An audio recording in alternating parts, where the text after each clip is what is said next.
One of the most dangerous things that you'll hear that I've heard that I used to say when being presented with Jesus in the gospel is I would just be like, oh, well, you just got to be a good person. You just got to, try as hard as you can, be good to people, and you'll be good.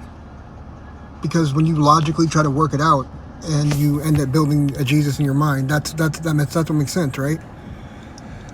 But then you get into the Word and you read stuff like Matthew 7, where it says, Lord, Lord, I cast out demons in your name. I went to church in your name. I did this, that, and the other thing in your name. And he's going to say, yeah, but your heart was far from me. Get away from me, you worker of iniquity. John, those who aren't born again cannot inherit the kingdom of heaven. And there's signs of being born again, discerning the fruit, all that, right? And so when you see what love is in the Bible, long-suffering, kindness in Ephesians, you start to see the picture. You start to understand that Jesus is paramount. And that's Satan that's triggering that.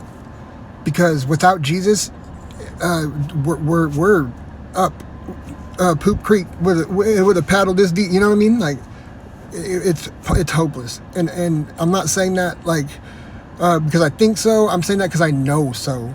Because my life without Jesus was a complete and utter failure. And I just kept falling on my face and getting tugged by my flesh, and Satan ruled me.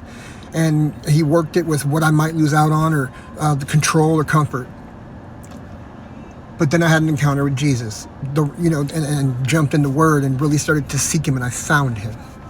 And it's a beautiful thing. It is such a beautiful thing. So if this is you, just open mind, read and see what he said, and if the Bible's too much for you at this point, then listen to other smarter people, scholars, preachers, talk about it.